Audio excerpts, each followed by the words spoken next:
안녕하세요. 농업기술센터에서 소득작물을 맡고 있는 이성준입니다. 올해도 뭐 고추농사 비슷합니다. 이제 뭐 돈 되는 작목인데 어쨌든 작년에 문제가 됐던 거, 그리고 최근에 이제 농가분들이 많이 얘기하셨던 것들 위주로 이렇게 말씀드릴게요. 혹시 하시다가 궁금하신 거나 문의사항, 그리고 작년에 좀 문제가 됐던 거 그때 있으시면 질문을 바로바로 주시면은 답변을 드리겠습니다. 그래서 오늘 말씀드릴 목차는 이제 작년도 고추 재배 현황하고 분석된 자료, 그리고 고추 품종 선택 요령, 그리고 재배 관리, 병해충, 생리 관리 쪽으로 말씀을 드리도록 하겠습니다.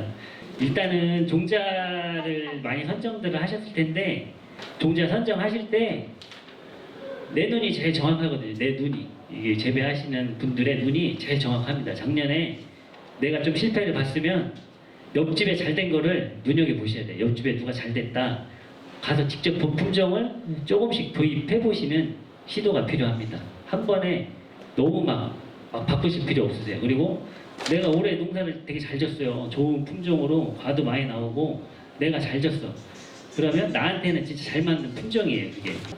작년에 고추 재배 현황을 보면은 전체적으로 전국적으로 6만 톤 정도 생산이 됐는데 전년 대비도 줄어들었고 평년 대비도 15% 정도 줄었어요. 이게 재배하기도 물론 고추가 좀 쉽지 않지만 이제 날이 좀 따뜻해지고 기후가 막 바뀌면서 이제 재배하시기가 너무 어려우세요. 이제 그리고 시골에 이제 농사꾼도 일할 사람도 별로 없고 하다 보니까 가격은 뭐 계속 유지는 하거든요. 지금 몇 년째 계속 유지는 하고 있는데 이제 뭐 인건비도 오르고 농사 짓기도 힘들고 하다 보니까 생산량은 자꾸 줄고 있습니다. 면적도 줄고 전체적으로 농사 짓는 게 자꾸 어려워진다 이렇게 생각하시면 될 것 같아요. 가격적으로는 뭐 그렇게 떨어지진 않았는데 어쨌든 생산량이 자꾸 줄고 있다 이렇게 생각하시면 될 것 같고요. 가장 큰 거는 이제 기상 여건이 너무 안 좋아지고 있습니다. 기존에 뭐 쭉 재배하던 대로 하시면 실패할 확률이 굉장히 커요. 뭐 비도 갑자기 막 집중호우로 막 쏟아지고 뭐 여름에는 또 너무 고온이어가지고 뭐 바이러스나 이런 게 또 기승을 하고 있어서 전체적으로 좀 관리하시기가 어렵다 이렇게 생각을 하시면 될 것 같고요. 그리고 특히나 이제 저희 쪽이 몇 년째 이제 겪으셔서 그런가 조생 품종을 굉장히 선호하세요. 뭐 초기 한 두물 세물까지 확실하게 수량이 나와주는 품종들을 지금 많이 선택을 하고 계세요. 제일 큰 게 이제 탄저병. 탄저병 뭐 약제 방지하라고 하는데 쉽지 않습니다. 이게 아무리 예방약제를 많이 하셔도 작년같이 비가 막 끊임없이 계속 내리는 해에는 방법이 없어요. 그러다 보니까 이제 조생 품종을 많이 선언들 하시는데 이제 품종적으로 보면 조생 품종이 초기 수확량은 당연히 좋죠. 초기 수확량은 좋은데 전체적으로 수량을 따지면 중만생종이 훨씬 수량은 좀 늦게까지 가다 보면 더 양은 많이 나옵니다. 그리고 이제 코로나가 겪으면서 농자재 가격도 뭐 엄청 많이 올랐고 특히나 이제 사람 쓸 수가 없죠. 인근에서 외국인 근로자 불러다 쓰고 싶으셔도 사람이 없어요. 사람이 없어가지고 이제 예전에는 조금 경영 면적을 좀 많이 늘리시려는 경향이 많았거든요. 내가 막 사람을 좀 사가지고 고추 면적을 많이 가져가시려고 하시는 분들이 계셨는데 최근에는 사람 구하는 게 어려우니까 그냥 적정 양만 좀 가족끼리 해가지고 따실 수 있는 면적만 이렇게 키우시는 경우가 많이 있습니다. 그래서 전체적으로 재배를 하고자 하는 면적도 쭉 계속 줄고 있어요. 이제 나이가 드시고 하다 보니까 내가 고추를 심겠다는 분들도 해가 갈수록 자꾸 줄고 있습니다. 그리고 특히나 이제 대부분 이제 영농하시는 분들이 여기 오신 분들은 그래도 젊은 축이시지만 자꾸 나이가 드시거든요. 이제 영농하시기가 힘들어서 특히나 이제 다른 작목에 비해서 고추가 기계화가 거의 안 돼 있어요. 기계화를 할 수가 없고 이제 진흥청에서 이제 일관 수확기라고 한 번에 자동으로 수확하면서 분류하는 거를 개발은 하고 있는데 고추가 한 번에 딸 수가 없잖아요. 뭐 보통 3번, 4번 이렇게 나눠서 따시는데 이제 품종을 조금 선별을 해서 일시에 확 붉어지는 품종으로 해서 한 번에 수확하는 기계를 이렇게 개발을 하려고 하고 있는데 마음에 들지 않습니다. 이게 보시면 마음에 들지 않아요. 이게 파란 것도 좀 달려있고 좀 하나라도 좀 더 따시고 싶은데 이제 기계화를 하자니까 이제 좀 일관 해가지고 한 번에 따려고 하는데 농가분들이 보시면 마음에 안 듭니다. 저도 좀 마음에 안 들고요. 그래서 아직은 좀 기계화가 좀 쉽지 않은 부분이 있어서 앞으로 조금 점점 더 줄지 않을까 싶은 생각이 듭니다. 예전에는 이제 어버이날쯤에 고추를 많이 심으셨거든요. 자녀분들 오실 때 이제 어버이날 이렇게 해서 고추를 심으셨는데 최근에 어버이날 가면 이미 막 고추가 다 줄 띄워놓고 있어요. 하도 이제 마음이 날이 따뜻하다고 하니까 이제 마음이 급해지셨어 다. 일찍 심으면 장점이 있습니다. 그만큼 활짝이 빨라가지고 초기 생육이 빨라지니까 이제 천물 고추라든지 이런 걸 좀 빨리 따실 수가 있는데 아직 기후가 변하고 있지 완전히 변한 게 아니거든요. 올해도 4월 20일경 전에 내가 고추 정식을 하셔야겠다 하시는 분들은 터널이라도 씌우셔야 돼요. 터널을 씌우시면 확실히 일찍 심은 효과를 보실 수가 있으세요. 근데 내가 힘들어가지고 터널을 못 씌운다 하시는 분은 그냥 마음 편하게 5월 8일 이쯤, 5월 5일 어린이집 날쯤 해가지고 자녀분들 오셨을 때 그때 심으시면 훨씬 안전해요. 그래서 약하게라도 서리를 맞으면 그게 깨어나는데 한 일주일 정도 걸립니다. 그러면 내가 4월 20일쯤 심은 게 서리 한번 맞고 나면 5월 초에 심은 거랑 별 차이가 없어요. 괜히 마음고생을 더 하셔.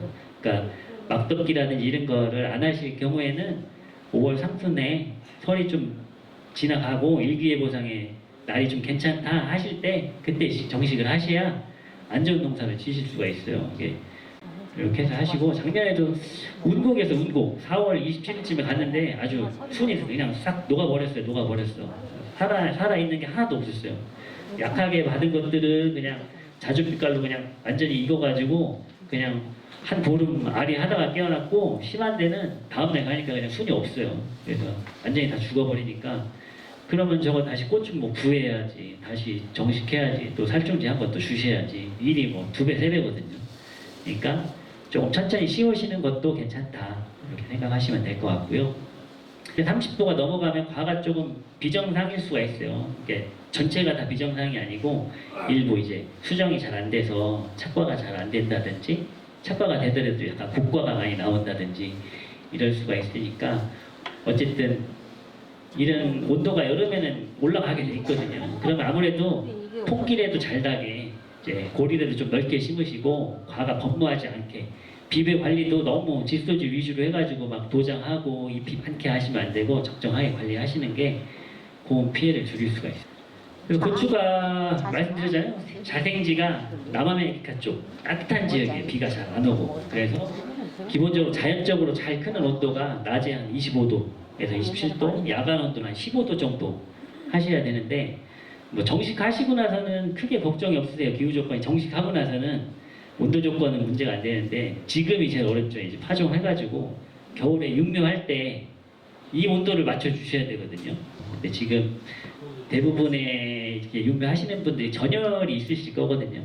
전열만 잘 쓰셔도 육묘하시는데 크게 지장이 없다. 전열만 하셔도.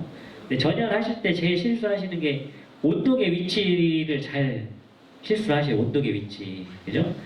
이제 옛날처럼 육묘상 상토로 만들어가지고 하시는 분들은 상토에 꽂아야겠지만 요즘은 포튼묘를 많이 하시잖아요. 포튼묘. 포튼묘 위에 살짝 올려놓으셔야 돼. 그래야 표면 온도하고 이제 그 전열상 위에 하우스 한 공기층에 있는 거기 온도계를 설치하셔가지고 두 개를 꼭 비교하시면서 이제 온도 관리를 하시면 크게 문제는 안 되고 특히 이제 아까 말씀드렸듯이 해가 좋아야 돼. 일단 해가 좋을 때 하우스 온도가 충분히 따뜻할 때 열고 덮기를 잘 해주시면 크게 문제가 되지 않습니다. 어쨌든 농가 입장에서는 묘를 잘 키워야 되거든요. 상토가 문제가 있든 없든 묘가 잘 생산이 돼야 되는데 초기에 대부분 상토 많이 쓰실 때 이식하실 때 많이 쓰시니까 이식 초기에 활착이 잘 되나 안 되나를 좀 빨리 판단을 해주셔야 돼요. 뭐 온도 조건을 떠나서 초기에 이식하시고서 한 3, 4일 정도 있다가 뿌리가 내려가지고 막 물을 흡수하기 시작하면 이파리가 쫙쫙 벌어지거든요. 근데 그렇지 못하고 이제 이파리가 돌돌 말리고 노래지고 잘 크지 못하고 하면 일단은 이제 상토를 한번 갈아주시든지 다른 방법을 고안하셔야 돼요. 그 상태로 좀 못 큰다고 비료 주시고 물 주시고 계속 하다 보면 더 못 커요. 더 못 커. 이 뿌리라는 게 물도 필요하지만 공기가 상당히 필요하거든요. 공기가 최소한도로 60%는 있어야 돼요. 40%, 60%는 있어야 얘가 호흡을 해서 클 수가 있습니다. 근데 안 크니까 비료물 타서 주시고 또 위에 상토 표면은 또 마르니까 물 한 번 또 주시고 그러면 가뜩이나 이제 육묘상에서는 묘가 작잖아요. 뿌리가 별로 없거든요. 얘 먹지, 얘 작물체가 작으니까 먹는 양도 굉장히 작아요. 그런데다가 이제 잘 못 크니까 자꾸 주시면 배수가 안 돼가지고 습해가지고 뿌리가 있는 뿌리도 다 나가버려요. 그럴 때는 육묘 초기에는 조금 건조하게 관리하시면서 초기 활착하는 걸 좀 잘 보시는 거를 조금 추천드리고요. 그리고 이제 고추라는 게 많이 들으셨을 거예요. 이제 교육을 많이 오시니까 이제 무한하서거든요. 꽃이 계속 피고 과가 달리고 또 꽃이 계속 펴요. 온도 조건만 맞으면 계속 이제 피는데 육묘할 때가 굉장히 중요합니다. 육묘할 때 이런 수량이 거의 결정이 돼요. 육묘 초기에 꽃이 피기 전에 커가면서 전체적인 수량이 다 결정을 해요. 거기는 제일 중요한 게 온도예요. 온도. 야간 온도를 어떻게 관리하나. 그래서 아까도 말씀드렸지만 야간 온도가 15도 정도는 유지해 주시는 게 좋은 육묘를 기를 수 있습니다. 옛날에는 뭐 무조건 크고 색깔 좋고 가루 잘 나오고 그죠? 많이 달리고 이런 걸 중요했는데 지금은 이제 몇 번 재배하시다 보니까 뭐 그것도 중요하지만 일단 빨리 따는 거 초기에 피해 없을 때 초기 수확량 많이 가져가실 거 이런 품종들이 있고 내가 하우스다 뭐 크게 탄저병 이런 거 관리 없으시다 그러시면 뭐 중말 생종 늦게까지 하시는 것도 수량을 늘리는 방법 중에 하나죠. 그러니까 뭐 노지 재배 저희 뭐 터널 재배 여기 가운데 이제 막덕기 터널이거든요.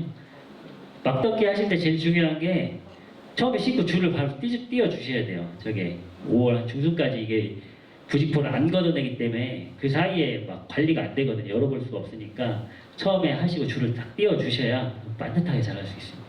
그 다음에 뭐 용도에 따라서 이렇게 건고추, 물고추 뭐 이렇게 있고 특히 이제 올해 최근 들어서 많이 하는 품종이 이제 조생종 품종을 많이 하시는데 극조생종이나 조생종이나 같다고 보시면 돼요. 그냥 종자 회사에서 편의에 의해서 뭐 자기께 더 빠르다고 이제 극조생종 이렇게 하는데 크게 뭐 차이는 없습니다. 극조생종이나 조생종이나 큰 차이는 없고요. 중생종, 만생종 이렇게 있는데 하여튼 중생종이나 만생종이 전체적으로 크게 병해충이 문제가 없다고 하면 수량은 훨씬 낮습니다.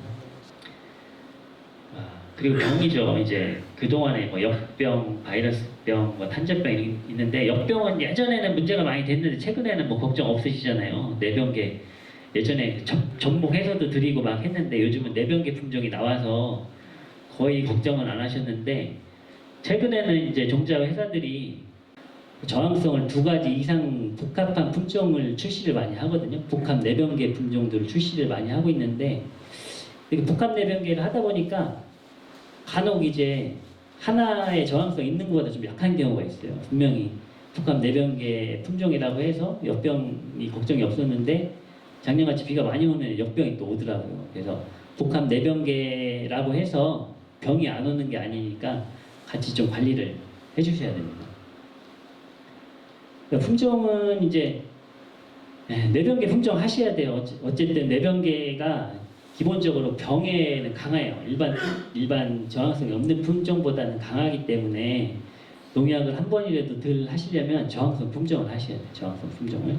저항성 품종을 하셔야 되고 그 다음에 이제 재배 작기에 따라서 내가 늦게까지 하우스면 늦게까지 딸 거냐 초기에 노지라 그냥 빨리 끝낼 거냐에 따라서 품종 선택을 하셔야 되고 초반에도 말씀드렸다시피 한 번에 바꾸시면 안 돼. 품종을 내가 성공했던 품종을 가져가면서 한두 품종을 내가 눈으로 본 거, 옆집에서 재배한 거, 아니면 뭐 다른 친구가 재배했던 거를 보고 그 품종을 도입하셔야 돼. 종자 회사에서 좋다, 이 품종 최고다 하는 거를 그냥 선택하시면 안 돼요. 그 품종을 받아서 성공한 케이스를 제가 많이 못 봤어요.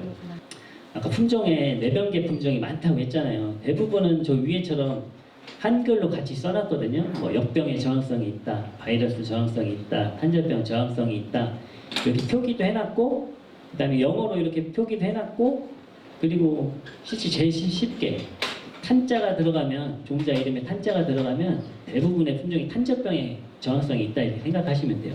그리고 바이러스에 저항성이 있다. 보통 저희가 옛날에 칼라병이라고 했잖아요. 칼라병, 바이러스병을. 그래서 칼자나 칼라자가 들어가면 아 이거는 바이러스 내병성이 있구나 이렇게 생각을 하시면 돼요. 근데 이제 더 중요한 거는 칼라병 내병계라고 해서 모든 바이러스의 내병성이 있는 게 아니에요. 칼라병 중에 TSWV라고 하는 토마토 반점위조 바이러스에 관한 내병성만 있습니다. 따로 진딧물이나 다른 CMV나 이런 TMV 바이러스에는 또 내병성이 없어요. 그래서 바이러스 내병성이라고 해도 바이러스에 안 걸리지 않고 다른 바이러스가 올 수 있다 이렇게 생각하시고 수용 관리를 같이 해주셔야 됩니다. 뭐 이렇게 ATR 하이스타 하면은 아까 AR이 뭐라 했죠? 탄저병. 이런 건 ATR이니까 탄저병 바이러스가 다 복합적으로 내병성이 있다 이렇게 생각하시면 되고 칼탄올멧 이건 어떻게 칼탄올멧 칼자와 탄자가 다 있죠? 칼라병과 탄저병이 다 내병성이 있으면서 맵겠다 이렇게 생각하시면 될 것 같아요. 근데 저희가 이제 매년 한 30품종 정도를 이제 품종 비교표에 이제 식재를 해서 아마 특성 조사를 하거든요. 그래서 이제 최근에는 이제 말씀 농가분들이 원하신 조생종 품종 그리고 내병 계통 중에서 성향에 좀 잘 맞는 품종이 어떤 게 있을까 이제 한 30품종 정도를 매년 조사를 합니다. 그래서 저희가 한 9월 달까지 생육 조사를 하는데 9월 달까지 가면 좀 늦잖아요. 그래서 저희가 7월 초 천물고추 따기 바로 직전에 이제 생육조사한 걸 데이터를 넣은 건데 뭐 올복합이라든지 뭐 숨칼라탄, 칼탄, 탑권 이런 것들이 노지에서 굉장히 괜찮아요. 노지에서 키도 어느 정도 적당하면서 분지수도 많고 초기 착과량도 많이 달려 있는 품종으로 이렇게 조사가 됐는데 이제 하우스 같은 경우에는 일단 착과수가 무조건 많으신 게 좋고 그죠? 착과수가 많아야 키도 더 크니까 착과수가 좋으면서 이제 초장이 낮은 품종을 선택하셔야겠죠. 하우스 같은 경우에는 온도 조건이 훨씬 좋으니까 더 생육이 빠르거든요. 그러니까 하우스는 키가 작으면서도 착과수 많으신 게 좋고 노지에서는 키가 어느 정도 등치도 있으면서 착과가 잘 되는 품종을 선택하시는 게 초기에 잘 활착해가지고 잘 큰다 이렇게 보시면 될 것 같아요. 어쨌든 저희가 30여 개의 품종만 하지만 주변의 농가분들은 이거보다 훨씬 더 많은 품종들이 있을 거예요. 한번 눈으로 꼭 보시는 게 중요하고 올해도 저희가 품종 비교표를 매년 운영을 합니다. 평가회도 하고 그래서 이쪽 청양읍 쪽에 6개면에서 한 군데를 하고 정산 쪽 4개면은 별도로 또 한 군데를 해서 2군데를 하니까 가까운 데 있으시니까 가지다가 한 번씩 이제 둘러보시면 눈으로 보면 대충 금방 아시거든요. 딱 보면 금방 아시니까 자주 가보시는 걸 추천드리겠습니다. 일단은 뭐 전체적인 과정을 표로 한 건데 어쨌든 뭐 1월 뭐 빠르신 분들은 뭐 12월 달부터 파종도 하시는데 어쨌든 파종해서 뭐 하우스 같은 경우는 뭐 11월 때까지 수확하시니까 1년 연중 잡기라고 보시면 돼요. 그 중에 이제 육묘상에서 제일 어려운 게 이제 최근 들어서 바이러스병 같습니다. 바이러스병 이게 바이러스병이 결과적으로는 과에서 이상이 있기 때문에 나중에 정식하고 나서부터 문제가 되지만 실제로는 묘부터도 증상이 있는 거예요. 눈으로 잘 안 들어와서 그렇지. 그래서 총체벌레라는 게 이제 월동을 하거든요. 월동을 해가지고 이듬해 따뜻해지면 올라옵니다. 근데 따뜻해지는 데가 어디예요? 하우스. 그 중에서도 이제 육묘하시니까 전열상을 만드시잖아. 거기는 얼마나 더 따뜻하겠어요. 글로 모이게 돼 있습니다. 총체벌레가 눈으로는 볼 수가 없어요. 저희도 나중에 이제 정식하고 나서는 이제 꽃 속에서 들어있는 큰 것들은 보이는데 육묘 초기에는 볼 수가 없어요. 저희도 확인을 못해. 양도 많지 않기 때문에. 근데 그때부터 피해를 주어서 육묘상부터 바이러스는 하여튼 수확하는 끝까지 관리를 하셔야 돼요.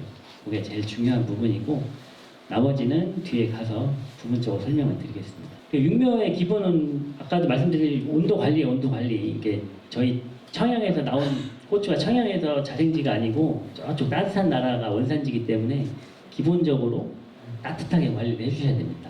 아까 말씀드렸다시피 낮에는 25도에서 27도, 야간에 15도 이렇게 관리를 해주시는 게 제일 좋고요. 그 다음에 이제 뭐 육묘나 이런 것들은 다 잘 하시죠. 보면 다 잘 하시는데 조생품종을 선택하셨거나 육묘를 키워서 받으시는 분 중에 조생품종이라고 얘기하시면 초기에 좀 어린 묘를 심으셔야 돼요. 한 71묘 정도 키워가지고 이파리가 한 뭐 9매나 10매쯤 나왔을 때 꽃대가 나오기 전에 그때 정식을 하셔서 복부에서 조금 자리 잡고 좀 키울 시간이 필요합니다. 그렇게 해야 노화된 묘가 아니고 가서 좀 자라면서 바로 착과를 시켜요. 그래서 조생종 품종하신 분들은 조금 일찍 심으실 필요가 있다. 그러면 직접 육묘하시는 분들은 어떻게 하시겠어요? 파종을 한 2월 한 10일경이나 이쯤 하셔야죠. 그죠? 역산해서 5월 상순이나 이렇게 심으신다고 하면은 한 2월 한 10일경쯤 파종을 하셔서 키우셔야 돼요. 그렇지 않고 이제 안생종 하시는 분들은 뭐 1월 하순 이렇게 하셔가지고 심으셔도 괜찮고요. 근데 이제 내가 조생종인데 이제 주문해서 키우다 보니까 늦게 왔어. 그럼 어떻게 해야 돼요? 그러면은 심고 나서 꽃이라도 빨리 따주셔야 돼요. 초반에 피는 꽃을 한 두세 개 정도는 따주셔야 돼요. 그래서 그쪽으로 뺏기는 영양분을 빨리 줄여주셔야 활착률을 좀 높일 수가 있습니다. 그냥 심어놓고 두시면 안 돼요. 옮겨신기 뭐 가식은 뭐 다 잘 하시죠. 이제 모판에다 부셔가지고 뭐 요즘 포트에다가 직접 바로 하시기도 하지만 가식 하시는 분들은 뭐 형님 나와가지고 한두 배 정도 나왔을 때 하시면 되고 가식 시기보다 더 중요한 게 이게 심는 시기를 언제 가져가실 거냐, 심는 시간을. 대부분 너무 부지런하셔가지고 이제 한 7시 되면 뭐 거의 뭐 다 이제 일할 준비 다 끝나셔 막 하시거든, 일을 하우스에서. 근데 그 시간에 해가 떠서 온도가 많이 안 올라간 시점이에요. 그래서 이식하실 때 하우스에 들어가서 하시더라도 막 뽑아 놓으면 온도가 낮기 때문에 냉해를 받습니다. 냉해를 받아가지고 처음에 이식해 놓으면 잘 활착이 안 돼요. 그래서 이식하실 때 좀 양이 많아가지고 바쁘시더라도 좀 따뜻한 시간대 이식을 하셔야 돼요. 일기예보를 보셔가지고 해가 안 뜬다. 그럼 이식 날짜를 좀 바꾸시든지. 해가 안 뜨면 이제 낮이라도 온도가 안 올라가요. 하우스도. 그러니까 조금 낮 시간에 해주시면 좋고, 그 다음에 또 하나 좀 주의하실 게 상토. 이식 상토를 좀 관리를 잘 하셔야 돼. 지금은 이제 많이 들으셔서 좀 괜찮은데 상토를 그냥 빨래대째로 받아 놓으시니까 그냥 밖에다 놓고서 쓸 때 그냥 하우스에다 넣으시는 경우가 있거든요. 어쨌든 쓰기 전에 상토가 너무 차갑게 관리를 안 하셔야 돼요. 하우스에 넣으셔가지고 좀 늘어 놓으셔가지고 너무 차갑지 않은 상토를 쓰셔야 된다. 그렇게 하시면은 뭐 이식에 큰 문제는 없습니다. 그래서 이런 시기 때 이식하시기가 제일 좋으세요. 요거보다 좀 크면 심거나 막 쓰러지고 물 주면 막 엎어지고 하는 경우가 많기 때문에 이런 상태가 이식하기가 굉장히 좋고, 물 주기가 조금 어렵죠. 이제 특별히 물도 이제 좀 차갑지 않은 물을 쓰셔야 되는데 관리하시기가 쉽지 않고, 예전에는 이제 하우스에 좀 놔가지고 데펴가 주시라 했는데 실제 하우스 1층 하우스에 이렇게 물 받아놓으면 밤 지나면 찬물 된다. 그래서 이렇게 고여 담아놓은 물보다는 좀 물을 데펴주실 수 있으면 데펴주고, 그렇지 않으면 지하수가 되면 지하수 쓰시는 게 나아요. 지하수는 좀 초기에 나오는 물만 버리시고 밑에서 올라오는 분들은 한 10도 정도 되기 때문에 오히려 그냥 지하수를 쓰시는 게 좀 더 나을 수 있다. 그렇게 생각하시면 될 것 같습니다. 뭐 전기 관리도 아까 말씀드렸죠. 이제 낮에는 뭐 큰 걱정 없는데 밤에 하여튼 15도 정도 유지해 주시는 게 굉장히 좋습니다. 그래서 특히나 이제 물 관리가 좀 어려우실 수도 있는데 어쨌든 물 관리도 오전 중에 관수를 끝내주시는 게 좋아요. 나중에 내가 해가 떨어져가지고 덮어 이제 피복을 해주실 때 상토 표면이 습해 있으면 야간에 온도가 떨어지면서 병이 많이 발생을 하거든요. 특히 유묘 초기에는 이제 잘록병, 입꽃병이라는 게 많이 발생을 해요. 막 보다 보면 막 푹푹 쓰러지는 것들이 발생을 하는데, 그게 이제 물주기가 좀 늦어가지고 야간에 온도가 떨어질 때도 습이 있으면 그 부위에서 병균이 많이 발병을 해서 병들이 많이 발생하기 때문에 오전 중에 좀 물을 주시고 덮을 때쯤엔 좀 표면이 마른 상태가 유지될 수 있게 기본적으로 그렇게 관리를 해주시면 좋을 것 같습니다. 그리고 이제 초기에 활착률이 좀 떨어져가지고 이제 아까도 뭐 물 주고 안 되니까 비료 주고 하신다고 했는데 계속 그렇게 주면 안 되겠지만 간혹 이제 비료 주실 수가 있거든요. 영양 상태가 좀 떨어진다고 판단이 되시면 그럴 때는 이제 요소 같은 거 한 0.2% 내지 3% 정도, 한 말에 뭐 20g이라든지 40g 그 정도 녹여서 살짝 연면시배 해주시는 게 이제 뿌리 흡수가 잘 안 돼가지고 영양 회복이 안 될 때가 있거든요. 그럴 때는 이제 연면시비 효과를 보실 수가 있어서 저렇게 한 번 정도는 주시는 거는 괜찮습니다. 그렇게 해서 좀 생육이 떨어진다 싶을 때는 저 정도 해주시면 될 것 같고요. 제일 피해 많이 나는 게 이제 습해. 이제 물 관리 때문에 좀 잘 안 되고 온도 관리 때문에 대부분의 육묘 초기에는 그 문제가 대부분입니다. 이제 야간 저온, 그다음에 물 관리. 그래서 물 관리하고 온도는 아까 말씀드린 대로 이제 좀 관리하시면 되고 여기도 이제 비닐하고 다격 커튼을 했거든요. 했어도 온도 관리가 두 개 가지고는 좀 안 될 수 있어요. 그래서 하여튼 그 두 개도 뭐 불가능한 건 아닌데 그것도 해를 봐가면서 닫아주셔야 돼요. 시간 됐다고 그냥 닫아주시고 열고 하시는 게 아니고 해가 뜨는 걸 봐서 하우스 내 온도가 어느 정도 유지가 됐을 때 열고 닫고 해주셔야 된다. 뿌리 발육이 온도가 잘 안 되면 뿌리 발육이 잘 안 좋아요.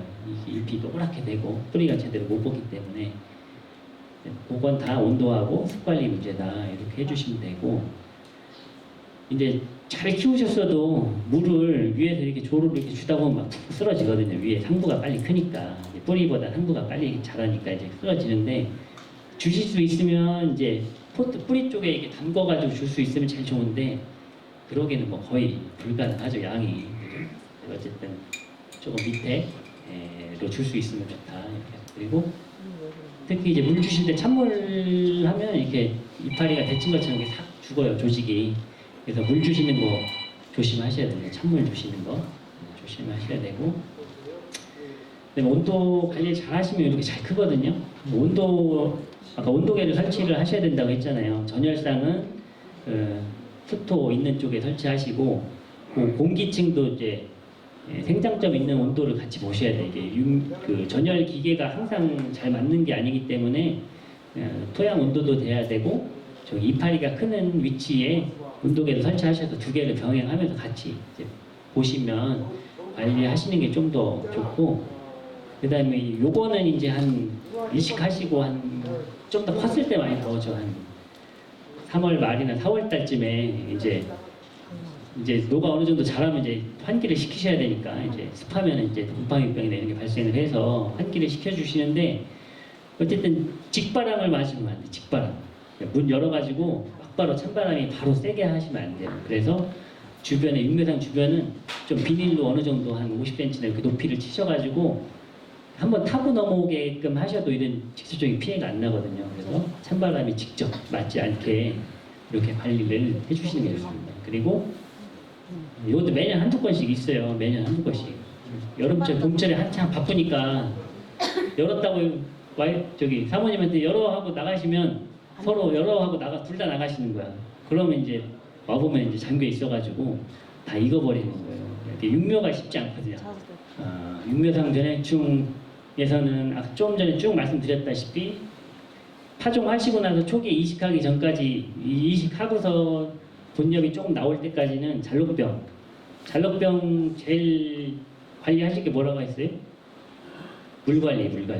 예, 오후에 늦게까지 물 주시지 마시고 상토가 젖지 않게 덮을 때쯤에 마르게 관리하시면 건조하면 병은 잘 안 옵니다. 건조하면.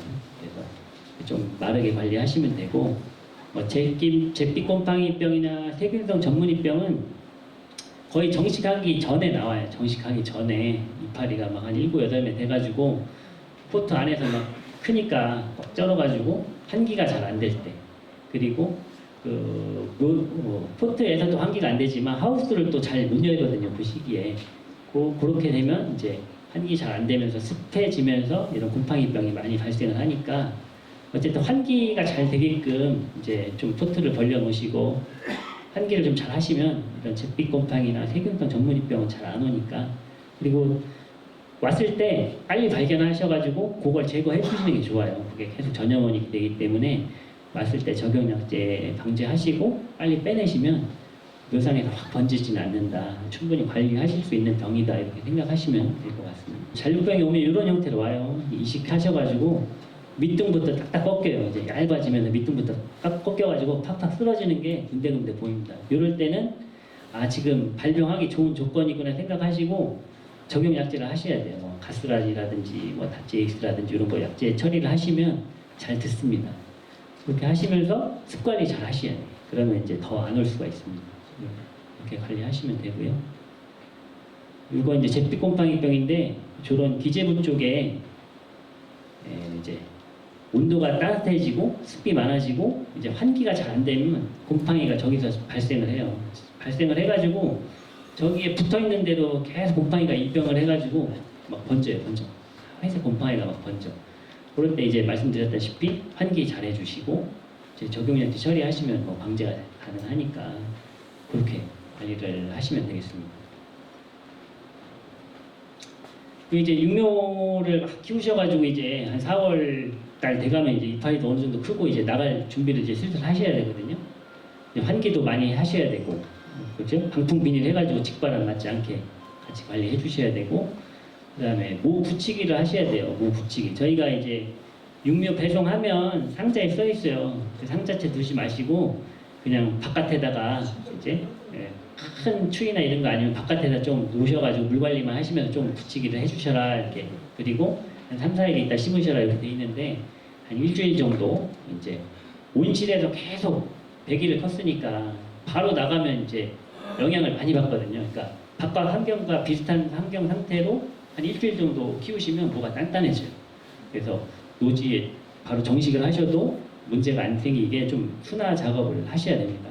이렇게 하시면 정식하셔가지고 뭐 냉해라든지 웬만한 이제 저온이라든지 이런 거에 버틸 수 있는 힘이 생기니까 그렇게 해서 육묘상 후기 관리를 해주셔야 되고 이제 대부분 이제 육묘하시면서 이제 한 4월 달쯤 되면 밭 만드시잖아요. 밭 그죠? 퇴비 넣으시고 비료 넣으시고 밭 갈으셔가지고 살충제 한번 하시고 이제 두둑 만드셔서 하는데 퇴비는 보통 어떤 퇴비 넣으세요? 퇴비?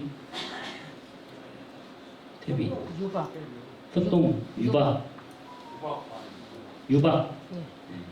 유박을 퇴비로 혼동하시는 분이 많으세요. 유박을 퇴비로 혼동하시는 분이 많으셔. 그 유박이 완효성 비료라고 생각하시는 분이 많아요. 유박이 비료 효과가 늦게까지 쭉 간다고 생각하시는 분이 많은데 유박은 속효성 비료입니다. 속효성. 넣으시면 바로 영향이 나와요. 비료 효과가 바로 나와. 대신 바로 나오면서도 좀 길게 가는 것 뿐이지 완효성 비료가 아니에요. 계속 비료분이 계속 나옵니다. 계속. 그리고 빨리 나와요. 빨리. 질소 성분이 상당히 많이 있습니다. 유박은. 그래서 유박을 퇴비 대용으로 쓰시는 거는 잘못된 거예요. 퇴비는 유기물이 좀 있거든요. 유기물이. 근데 유박은 유기물이 물론 있지만 비료 성분이 더 세다. 그리고 효과가 빨리 나온다. 직효에 직효. 그냥 일반 화학 비료 쓴 거랑 똑같이 넣으면 2, 3일 내로 바로 비료 효과가 바로 나와요. 퇴비는 이제 완숙 퇴비 같은 경우에 잘 쓰시면 퇴비 성분이 유기물하고 같이 있어가지고 그냥 지속적으로 유지가 되는 거예요. 유지가. 그래서 비료 효과가 막 급격하게 막 나오거나 그렇지 않습니다. 퇴비는. 그래서 조금 차이점이 있다. 그래서 유박 내시고 또 화학비료 내시잖아요. 이제 요소나 이거 또 던지시잖아. 똑같이 그냥 비료 더 내셨다고 생각하셔야 돼요. 네, 비료를 더 내셨다고 생각하셔야 돼요. 그래서 조금 차이점이 있다. 그리고 또 하나 말씀드리고 싶은 거는 퇴비를 이제 내시는 게 좋습니다. 퇴비는 유기물이 함유이 돼 있기 때문에 퇴비는 내시는 게 좋고 소거름 내시는 것도 좋으세요. 소거름 내시는 것도 좋고 소거름 내실 때 이제 다른 볏짚이라든지 이런 걸 같이 넣어주시는 게 상당히 효과가 좋습니다. 대신에 쓰실 때 대부분 거기에 표기가 이렇게 되어 있을 거예요. 완숙된 퇴비를 쓰십시오. 완숙된 퇴비 상당히 어려운 말이거든요. 완숙된 퇴비가 어떤 걸까요? 완숙된 퇴비. 오래 섞인 거. 그렇죠. 완전히 쏘은 거. 그 완숙된 퇴비를 보시면 부실부실해요. 막 가루처럼 부실부실해. 덩어리가 져 있지 않아요. 부실부실해. 그리고 이게 하면 가루처럼 이게 우수수 떨어져요. 여기 냄새를 맡아보시면 냄새가 안 나요. 그냥 흙 냄새가 나요. 흙 냄새. 근데 내 냄새가 내 퇴비를 벗는데 주검 싸놓은 냄새가 살살 난다. 그러면 100% 발효가 안 된 거예요. 완숙된 퇴비가 아니야. 가스가 나오고 있는 상태인 거예요. 근데 제일 문제가 뭐냐? 오래 쌓아둔다고 퇴비가 되는 게 아니거든요.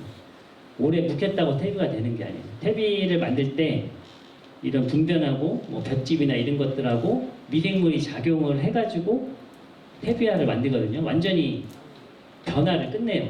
분해를 완전히 시켜가지고 더 이상 변화가 없게 만든 게 이제 퇴비인데 거기서 제일 중요한 게 뭐냐? 미생물이 움직이려면 한 가지가 있어야 되거든요. 미생물이 있으려면 한 가지가 있어야 돼요. 수분이 있어야 돼요. 수분이. 수분이 어느 정도 있어야 미생물이 활동을 계속 합니다. 활동을 해서 퇴비나 분변을 막 분해를 시켜요. 근데 이제 쌓아 놓으시잖아요. 볏짚에 퇴비를 막 쌓아 놓으시죠. 두어물을 2년 묵혔다고 해도 수분이 안 들어가 있으면 그 안쪽에는 변화가 없어요. 그냥 내가 처음 간 분변 상태 그대로라고 보셔야 돼. 시간이 길게 지났어도. 그리고 내가 그거 이제 밭에다 뿌렸잖아요. 밭에다 뿌렸어. 그게 막 엎었어. 토양 수분이 어느 정도 있기 때문에 분해는 되는데 최근에 청양이 봄 가뭄이 굉장히 심하잖아요. 4월 달에 밭 두드릴 때 막 먼지 막 나고 하거든요. 수분이 없는 상태인 거예요. 수분이 없는 상태. 그래서 내가 퇴비를 갖다 뿌리고 로타리를 막 치고 했어도 비가 안 왔다. 그럼 퇴비가 안 된 거예요. 이게 완전 완숙 퇴비가 아니라고 하면 가스가 계속 발생을 합니다. 그러면 정식하고 나서 활착을 못해요. 고추무가 활착을 못하고 그 상태로 그냥 노화돼가지고 못 먹고 그냥 그 상태로 있다가 죽어버려요. 그러니까 퇴비 내실 때 이 한 달 전, 20일 전 내라고 하는 거는 혹시라도 분해가 덜 됐으면 분해를 하게끔 하는 기간을 주는 거고 그 기간에 너무 가물어가지고 물이 없다 그럼 저 기간이 있어도 분해가 안 돼요. 그래서 좀 한번 내시고 수분이 있으면 상관없지만 너무 건조하다 싶으면 두둑 같은 거 만들기 전에 조금 수분을 보충해 주셔서 좀 분해를 도울 수 있는 작업을 해주시는 게 안전하게 농사를 지실 수가 있습니다. 그렇게 해서 이제 정식 1주 전에, 2주 전에 뭐 비료 넣으시고 이제 경운 작업 하시고 뭐 주간거리를 뭐 30에서 40cm, 뭐 폭은 뭐 1m 이렇게 두시고 하시는데 그거는 뭐 작업 편의에 의해서 하시면 되니까 그렇게 하시면 되고요. 비닐은 뭐 대부분 흑색 비닐 쓰죠, 그죠? 흑색 비닐. 예. 풀 때문에 흑색 비닐 많이 쓰시는데 뭐 흑색 비닐 쓰셔도 뭐 무방합니다. 뭐 재배하는데 전혀 문제는 없으세요. 다만 이제 정식하시고 아직은 차갑기 때문에 온도가 그래서 초기에 지원 잡아주는 거는 투명 비닐이 더 좋긴 합니다. 투명 비닐이 더 좋긴 해서 초기에 활착률을 좀 더 높일 수는 있습니다. 근데 뭐 흑색 비닐 쓰셔도 농사 다 잘 지시더라고요. 유기물 얘기를 뭐 다른 것보다 비료보다 유기물이 더 중요해요. 어떻게 보면 비료라는 거는 이제 화학 비료 같은 거, 뭐 요소라든지 NK라든지 뭐 유박이라든지 이런 거 주시는 거는 비료 성분이 금방금방 바로바로 분해가 돼가지고 나가기 때문에 많이 손실이 돼요. 실제로 작물이 먹는 거는 30% 내외밖에 못 먹습니다. 내가 주는 비료에 30%만 활용하고 나머지는 다 날아간다고 보시면 돼요. 근데 유기물이 내 토양에 많이 있다. 그러면 그런 없어지는 비료 성분을 조금 더 오래 가져갈 수가 있어요. 어쨌든 그런 유기물을 계속 넣어주셔야 내 비료 한 번 넣어주시는 것보다 유기물 한 번 넣어주시면 비료 한 절반을 아끼실 수가 있어요. 그래서 유기물로 계속 지력을 높여주시는 게 굉장히 중요하고요. 뭐 나머지 부분 앞에서 좀 설명을 드렸고, 그다음에 이제 추비를 이제 많이 물어보시는데 대부분 뭐 잘 아실 거예요. 뭐 2번 내지 3번 분시해서 주라고 이렇게 돼 있는데 2번 내지 3번은 이제 노동력을 좀 평균적으로 줄이려고 2번, 3번이지 나눠서 주실 수 있으면 나눠서 주실수록 효과가 좋습니다. 소량으로 나눠서 그때그때 주시는 게 제일 효과가 좋고 주시기 어려우시잖아요. 요즘은 이제 점적시설도 많이 있으시니까 물 주실 때 같이 조금씩 주시는 게 효과는 제일 좋습니다. 점적 있으신 분들은 물 주실 때 같이 넣어서 주시는 게 제일 좋고요. 그래서 1차는 뭐 정식 하시고 20일에서 30일 사이에 포기 사이에 구멍 뚫고 주시고 뭐 2차는 이제 1차 주시고서 뭐 20일에서 30일 사이에 두둑 옆에 뚫어서 주시라고 했는데 대부분 요즘은 뚫어서 안 주시죠. 그냥 구랑에다 주시죠. 그렇게 주셔도 다 풀이가 어느 정도 다 먹을 수 있기 때문에 정 힘드시면 그렇게 주셔야 돼요. 그러니까 나눠서 주시는 게 효과가 좋다 이렇게 하실 수가 있고요. 여기는 뭐 3차, 4차까지 있는데 뭐 하우스나 그 뒤에 늦게까지 따시는 분들은 후기 관리, 뭐 5차, 6차 이렇게 계속 관리하시면 뒤에 수량을 계속 가져가실 수가 있습니다. 정식 전에 한 일주일에서 10일 전에는 바깥 온도하고 똑같이, 바깥 환경과 똑같이 순화 처리 해주시는 게 좋고 노지 재배는 저희는 5월 상순 정도, 4월달 중하순에 심으실 분들은 도박 아닌 다음에는 막덕기 하실 생각하셔야 안전하게 하실 수가 있어요. 네, 막덕기 하실 생각을 하셔야. 그리고 중말생종은 뭐 11매, 13매인데 저기 조생종 품종은 뭐 한 9매, 10매 좀 이른 어린 묘를 심으시는 게 활착이나 생육이 훨씬 좋으니까 그렇게 생각하시면 될 것 같습니다. 그리고 이제 정식 심는 깊이인데 이게 다 아시긴 아시는데 이게 생각보다 쉽지 않거든요. 저대로 심으면 쓰러지는 경우가 많아요. 이제 뿌리만 딱 심어 보면은 잘 쓰러지거든요. 요즘 묘가 상당히 크기 때문에 뿌리 정도만 심고 줄을 바로 띄워주시는 게 안 쓰러지게 할 수 있는 방법일 수 있어요. 그냥 푹 파가지고 떡니까지 붙였어요. 그래서 흔들리지는 않는데 어쨌든 제가 줄기가 땅속에 붙이면 자기가 뿌린 줄 알아요. 뿌린 줄. 그래서 가짜 뿌리를 막 표피를 뚫고 막 나옵니다. 표피를 딱 뚫고 나와서 뿌리 역할을 안 하는 건 상관없는데 뿌리가 나오면서 표피가 상처를 받거든요. 그러면 병원균이 침입이 쉽습니다. 병원균 침입이 쉬워요. 그래서 병이 올 수 있는 확률이 높기 때문에 최대한 뿌리 있는 부분만 이제 심으시는 게 좋고요. 그러니까 측지를 하냐 안 하냐보다 언제쯤 하는 게 좋냐 이게 제일 중요하거든요. 안 하셔도 뭐 크게 뭐 조금 영양분 뺏기고 뭐 그런 거 차이지 뭐 안 해도 크게 상관없어요. 다만 시기가 되게 중요해요. 시기가 뭘 보고 시기하냐 그 초세를 보고 판단하셔야 돼요. 초세. 내가 정식을 했는데 초세가 굉장히 활발해. 생육이 활발하면서 측지도 막 많이 발생을 해. 그러면 같이 생각하실 게 눈에 보이는 부분하고 안 보이는 부분을 같이 생각하셔야 돼요. 이파리나 줄기가 상당히 크다는 거는 뿌리도 그만큼 잘 번졌다는 얘기입니다. 충분히 이제 영양분을 막 빨 수 있다는 상태가 된 거예요. 그럴 때는 측지를 놔두실 필요가 없어요. 내가 생육이 이거 없어도 생육이 너무 좋아. 지금 잘 안정화돼 있어. 그러면 그냥 빨리 제거를 해주시는 거예요. 근데 내가 심었는데 자리도 못 잡고 비실비실한데 키는 못 크면서 약간씩 이제 측지가 발생을 하네? 그러면 어떤 상태인 거예요? 뿌리도 별로 비실비실한 거예요. 뿌리도 비실비실하기 때문에 그때는 측지를 좀 같이 키워주셔야 돼. 같이 키워주셔가지고 세력이 어느 정도 잡혀 있어가지고 좀 자리 잡았다 싶을 때 이제 측지를 조금씩 제거해 주셔서 밸런스를 맞춰 주셔야 돼요. 그렇게 하셔야 제대로 키울 수가 있습니다. 너무 막 그냥 훑어버리시면 안 돼요. 그렇게 관리하시면 될 것 같고요. pompo 추비 관리는 아까도 말씀드렸다시피 이제 뭐 2, 30일 간격으로 이제 첫 번째 추비는 포기 사이, 두 번째부터는 이제 고랑에다 그냥 주셔도 무방한데 아까도 말씀드렸잖아요. 이게 사용하는 게 30% 정도밖에 안 됩니다. 비료를 작물이 먹는 게. 그리고 이 비료라는 게 주시면 물이 녹으면서 일부는 이제 밑으로 빠져나가는 거를 이제 작물이 좀 먹는 거고 한 50% 이상은 그냥 공기중으로 날려가 버려요. 그렇지 않으려고 이제 예전에 비료 주시고 흙을 한번 이렇게 덮어주라고 했는데 그렇게 어려우시잖아요. 그래서 방법은 조금 나눠서 그냥 주셔라. 그게 좀 도움이 된다 이렇게 말씀을 드리고요. 주는 위치도 아까 설명을 드렸고 그리고 바이러스가 애매한 것들도 많아요. 그리고 증상도 막 굉장히 다양하게 많이 발생을 해가지고 저희한테 오셔도 특별히 한 증상만 가지고 바이러스입니다 얘기를 못 드려요. 여러 가지 증상으로 다양하게 나오기 때문에 이런 진단 키트 가지고 저희도 정확하게 육안으로 일단은 판별을 한 다음에 의심이 되면 키트로 정확하게 이제 판별을 해드리고 5분이면 진단돼가지고 바로 나오기 때문에 저희 지소라든지 저기 센터 이렇게 고추 입양된 고추苗가져오시면 진단을 바로 해드리니까 그렇게 좀 의심이 되시는 분들은 이제 가져오셔서 진단을 받아보시는 게 빨리 처리를 하실 수가 있고 그다음에 이제 학제 방제 쪽도 많이 말씀드렸어요. 이제 쉽지 않거든요. 이게 약 줘도 안 들어 이런 경우가 굉장히 많아요. 약 줘도 안 들어. 그 약제도 뭐 매년 새로운 게 나오긴 하지만 잘 안 됐습니다. 간혹 어떤 박사님은 그런 얘기를 하시더라고요.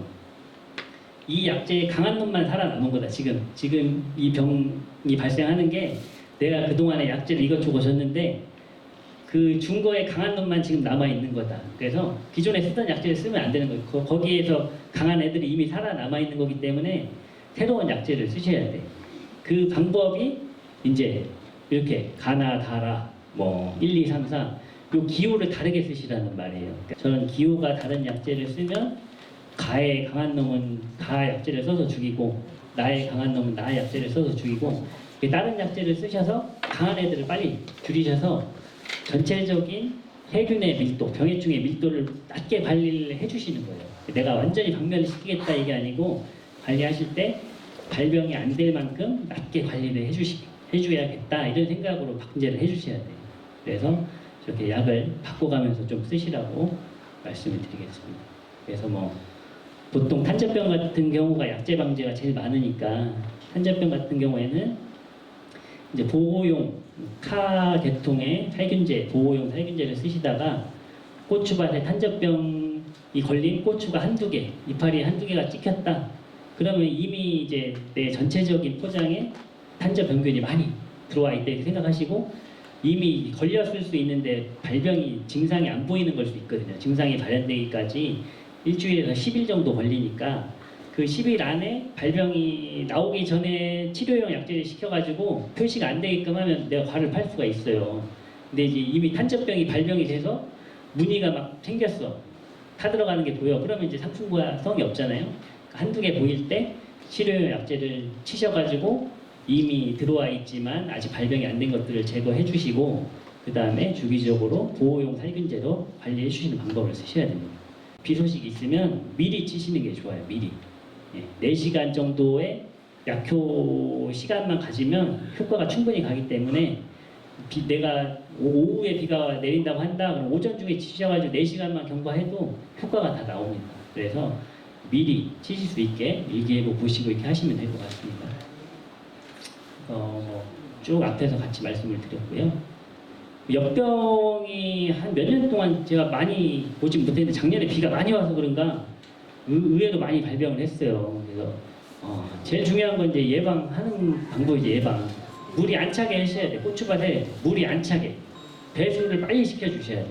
그러니까 물이 고랑까지 안 차게 물이 하여튼 내 밭에 들어오면 빨리 빠져나갈 수 있게 이렇게 해주시는 방법이 제일 좋아요. 토양병은. 병이 한번 와가지고 약제 처리로 그걸 방지한다? 거의 불가능해요. 불가능. 약효가 완전히 떨어지기 때문에 내 밭에 물이 안 차게 이제 관리를 하셔야 돼요. 예방으로 관리를 해주셔야 되고 뭐 좀 높게 물이 좀 습한 땅들은 이제 고랑을 좀 높게 해가지고 좀 고유 재배하셔가지고 물이 금방 안 올라오게 해주시는 것도 방법이고 약제 방제는 약제 방제약은 있어요. 근데 관주 처리해가지고 처리해야 되는데 이런 약제들이 토양에 들어가면 희석이 많이 되고 침투하려면 시간도 오래 걸리고 약효가 좀 떨어지는 경향이 있으니까 예방적으로 좀 물이 안 차게끔 관리해 주시는 게 굉장히 좋습니다. 풀마른병도 비슷하죠. 이제 역병하고 비슷한데 얘들은 이제 드문드문 발생을 해요. 한 번에 쭉 오는 게 아니고 밭 여기저기서 뜨문뜨문 발생을 하는데 얘들도 좀 이동을 하거든요. 이동을 하는데 이동성이 크진 않아요. 스스로 이동하는 건 크진 않은데 농작업기 따라서 많이 이동을 해요. 그래서 내 밭에 발생을 했으면 거기를 로타리 쳐가지고 이렇게 하면 이동이 막 장비에 묻어가지고 이동이 막 팍팍팍 늘어납니다. 그래서 작업을 하실 때 이런 풀마른병이 발생하는 데는 작업을 제일 늦게 하셔야 돼요. 늦게. 어쩔 수 없이 하시려고 하면은 제일 늦게 마지막에 할 수 있게끔. 그래야 전염이 좀 덜 돼요. 전염이 좀 덜 되고 최근에는 이제 저항성 품종이 아까 풀마른병 저항성 품종들이 몇 종 나왔더라고요. 그래서 풀마른병이 좀 심하다 하는 데는 이 저항성 품종을 심으셔야 돼요. 그렇지 않으면은 좀 재배가 쉽지 않다. 그래서 간혹 보시면 여름에 하나 뜨거울 때 파랗게 시들다가 몇 번 시들고 회복했다가 그냥 죽어버리는 경우는 풀마른병이라고 생각하시고 요거는 약제 방제도 없어요. 약제 방제도 없고 약제 방제하시려면 토양 살균 처리를 해야 되는데 굉장히 어렵습니다. 굉장히 어려워. 완전 살멸시키는 방법밖에 없어서 완전히 어렵기 때문에 그렇게 관리를 해주셔야 됩니다. 여기 있죠. 뭐 다조메, 뭐 소일킹, 그죠?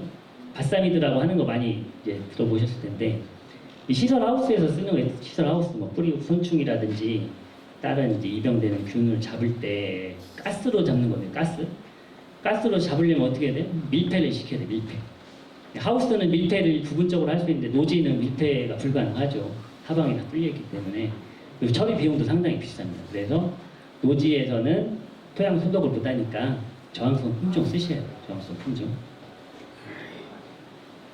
그래서 청국병은 이제 똑같이 뿌리 쪽에서 오는 병인데 얘네는 뿌리는 죽지 않고 물이 올라오는 그 줄기를 막아버려요. 세균이 안에서 증식을 해가지고. 그래서 뿌리는 멀쩡한데 위로 양분이나 수분이 못 올라가니까 한낮에 이제 햇볕에 증산작용을 해야 되는데 흡수를 못 해가지고 이제 파랗게 시들다가 이제 죽는 경우가 있습니다. 이런 것들은 이제 저항성 품종 하셔야 되고, 간혹 이제 초기에는 혹시 농용 마이신이나 이런 게 초기에 살짝 왔을 때는 마이신을 관주 처리하면 일부 효과를 보실 수도 있으세요. 간혹 효과 보신 분들이 있어서 고추 전용 농용 마이신을 이제 발생 부위에 그냥 약재 방지하는 형태가 아니고 물 주는 것처럼 흠뻑 주시면 조금 효과를 보실 수가 있습니다. 이렇게 품마른병, 청구병 내병계통이 좀 생겼어요. 그래서 심한 분들은 내병성 품종을 심으셔야 돼요. 그래서 애초에 뿌리 자체가 그 병에 저항성 있는 품종을 심으시는 게 좋고요. 이렇게 역병은 이제 뿌리가 완전히 나가고 뿌리가 죽고, 청구병은 뿌리는 안 나가는 대신에 줄기가 막혀 있어가지고 시들어 죽는다, 이렇게 생각을 하시면 돼요. 딱 뽑아보시면 돼요. 역병 걸렸나 청구병 걸렸나는 딱 뿌리는 튼튼하다 그러면 청구병, 그러면 약재가 없으니까 내병성을 심든지 밭을 좀 바꾸시든지 이렇게 하셔야 돼요. 역병은 이제 다른 이제 밭 처리할 때 하시면 되는데 청구병은 방법이 없다, 이렇게 생각하시면 될 것 같아요. 그리고 탄저병 굉장히 어렵습니다. 그래서 이것 때문에 거의 조생종으로 많이 갈아탔어요. 저항성 품종을 해도 안 오지 않더라고요. 저항성 품종 해도 안 오지 않아요. 작년같이 막 비 계속 오면은 오더라고요. 어쨌든 비 올 때 아까 말씀드린 대로 예방약제 위주로 4시간의 공간만 있으면 방제 중간이라도 하시면 그럼 효과가 분명히 있습니다. 그래서 예방지 위주로 하시고, 이런 병반이 한두 개 보인다 그러면 침투 살균제 치료제를 같이 병행해서 한번 처리하시고 예방지 위주로 또 가시고, 그리고 요거 따셔가지고 그냥 버리시면 안 되죠. 그죠? 그냥 버리시면 안 돼. 밭에다 버리면 여기에 1억 개의 포자가 있습니다. 1억 개의 이병을 가지고 있는 씨앗이 있어요. 요 하나면 1억 개. 1억 개면 내 밭 다 가고 남죠. 밖에 옆에다 버려도 다 날라와. 그래서 이런 것들은 옛날에 막 파묻으라고 했는데 태우시는 게 제일 좋긴 한데 요즘 금방 못 태우잖아. 쉽게 못 태우시잖아. 비닐 같은 데 다 그냥 넣어 놓으셨다가 나중에 말려가지고 태우시든지 이렇게 하셔야 돼. 그렇게 해서 관리하시면은, 말은 쉽게 하는데 이게 전혀 쉽지 않습니다. 이게 고추 농사 포기하는 1등이에요. 1등. 탄저병. 그만큼 이제 예방제 위주로 관리 잘 해주십사 말씀드리고요. 전염을 방치한 거하고 전염을 완전히 제거한 거랑 8월 중순 돼서 발병률이 달라요. 발병률이. 그냥 방치하면 약재 살포해도 30%는 발병을 해요. 내가 그 고추 따가지고 그냥 고랑에 버리시고 약재 방지 6번 했어도 발병률이 35%입니다. 발병률이 35%. 그러니까 전염원을 일단 제거해 주시는 게 굉장히 중요하다. 그 원인균만 많이 없어도 발병률을 많이 줄일 수 있으니까 이렇게 좀 제거해 주십사 말씀드리고요. 그리고 이따 같이 한번 말씀드릴게요. 바이러스도 쭉 뭐 같이 말씀드렸는데 이거는 뭐 방법 초기부터 파종해서 가식하실 때부터 관리하셔야 돼요. 가식하실 때부터. 그래서 이 총체벌레라는 게 월동을 안 하면 상관없는데 월동을 하기 때문에 하우스는 특히나 이제 온도가 빨리 높아지잖아요. 그러니까 깨어나는 것도 빨리 나와. 그리고 그 시기에 먹을 게 육묘하니까 얼마나 먹을 게 좋아요. 연하고. 그때부터 이제 같이 관리를 하셔야 된다. 육묘상 만들 때부터 입식하시기 전에 좀 살충제 소독 좀 하시고, 육묘하는 기간 중에도 계속 관리를 하셔야 돼요. 근데 무작정 관리하시기가 어렵잖아요. 무작정 눈으로도 잘 안 보이는데, 그럴 때 이제 관찰하는 게 고추를 보고 육묘하는 걸 보고 이제 하셔야 돼요. 그래서 컸을 때 바이러스 온 거는 대충 아세요. 이제 크게 증상이 막 많이 나오니까 줄기가 고사하거나 잎이 막 오글오글 막 하거나. 그런데 어렸을 때는 그렇게까지 증상이 잘 안 나오거든요. 어리니까 묘가 작아가지고. 그래서 어렸을 때는 얘들이 총체벌레도 아주 어린 상태예요. 깨어나가지고 막 이제 깨어났으니까 걔들이 가해할 수 있는 게 새순이야. 새순. 아주 어린 순. 새순 막 올라올 때 아주 어릴 때 속에서 이게 구침으로 딱 찍어요. 그럼 구침으로 딱 찍은 자리는 세포가 딱 죽어. 그래서 거기는 생장이 안 돼요. 다른 안 찍힌 데는 생장이 막 돼. 그럼 이파리가 고추 이파리가 이게 정형적인 모양이 아니고 찍힌 자리는 이제 꺾이거나 잎 모양이 약간 기형이거나 이런 증상들이 보이거든요. 그런 걸 보시고 그런 증상이 있을 때 총체가 있구나 생각하시고 방제를 하셔야 돼요. 바이러스는 이렇게 전형적으로 보이면은 판단이 되게 빠르신데 이렇게 안 보이는 경우가 훨씬 많아요. 이렇게 확실하게 증상이 딱 보이면 바이러스네 하시지만 거의 뭐 정상과는 비슷한 상태에서도 바이러스로 검출이 되기 때문에 뭐 제가 한 분은 말리고 나서 나오신 분도 있어. 딸 때까지는 모르셨어. 빨갛게 땄는데 건조기에 놓고 딱 빼니까 이렇게 나오신 거예요, 색깔이.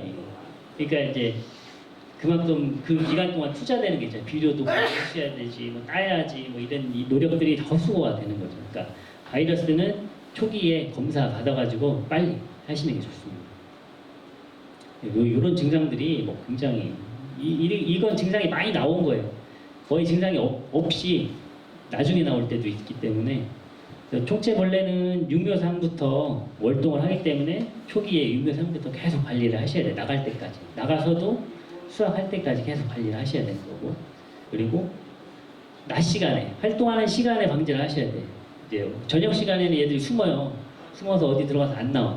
그러니까 그때는 방제하셔도 효과가 없습니다. 예, 총체는 낮에 따뜻할 때 방제를 해주셔야 되고요. 이렇게 이파리가 모양이 조금 이제 전형적으로 뾰족하지 않고 꺾여 있어요. 어디 한 군데가 탁 찍혀가지고 꺾여 있거나 틀어져서 자라거나 이런 증상들을 보시고 총체를 판단하셔야 됩니다. 그래서 이런 이파리 보이는 증상들이 있으면 총체가 지금 활동을 하고 있구나 생각하시고 방제를 해주셔야 됩니다. 그래서 뭐 정식해서 뭐 가식하면서 정식 들어가서부터도 뭐 계속 문제가 되는 벌레예요. 계속 문제가 되는 벌레고, 하여튼 오전 10시경에 따뜻할 때 활동할 시기에 맞춰서 방제를 해주셔야 되고요. 진딧물 같은 경우에는 이제 조금 큰 상태에서 나오거든요. 어느 정도 육묘가 좀 큰 상태에서 붙어요. 잘 안 보이다가 어느 순간에 확 붙어 있거든요. 그래서 초기 예찰이 굉장히 중요합니다. 이게 조금 늘어나는 게 아니고 어느 순간 확 보여요. 이게 순에 다닥다닥 붙어가지고. 그래서 이렇게 초기에 빨리 발견하셔가지고 약제 방제하시면 진딧물은 뭐 방제가 잘 되니까 이렇게 초기 확인하셔가지고 육모 후기부터 방제하시면 될 것 같고요.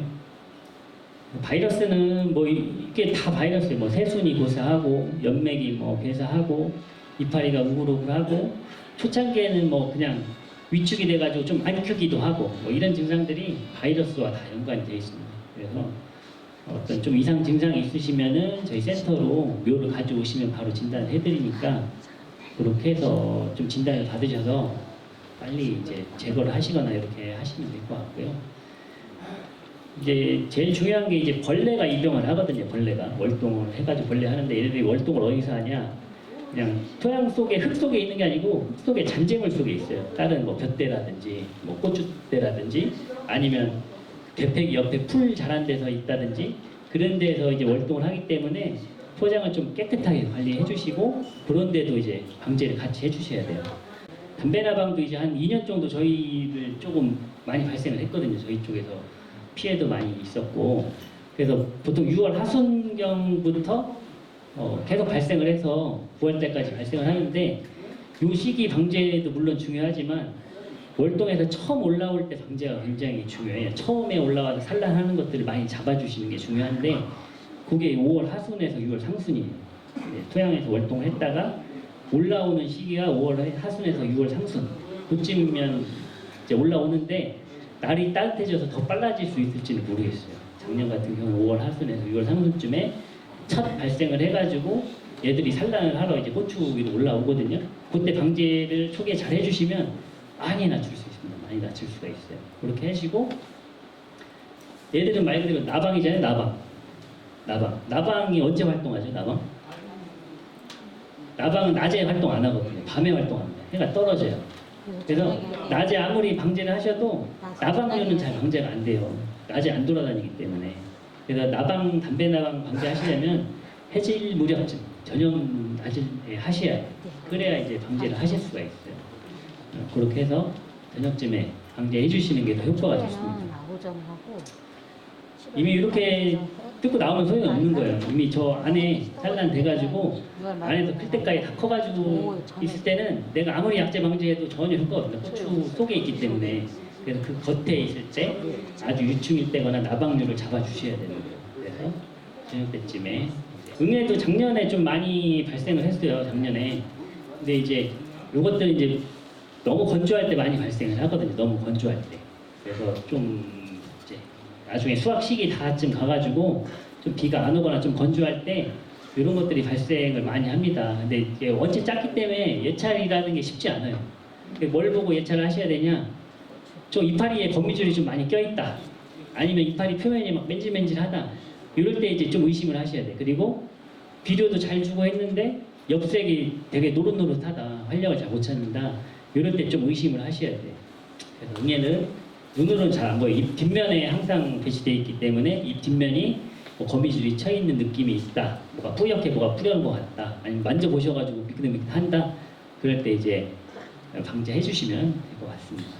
그리고 석회결핍이 매년 문제예요. 매년 방도가 없냐. 막 내가 칼슘제도 주고 막 다 주는데 매년 나온다. 이거 어떻게 특효약 없냐 이렇게 얘기하시는데 제가 이제 뭐 칼슘제도 얘기하시고 뭐 여러 가지 방면으로 얘기 드렸는데 딱히 원인 특효약이 없어요. 제가 볼 때 이 당뇨병 같은 거, 당뇨병. 너무 과잉된 영양. 초기에 질소질이나 관리질 비료 위주로 저희가 고추를 관리를 하거든요. 그리고 최근에 온도 조건이 좋기 때문에 얘들이 생장이 굉장히 빠릅니다.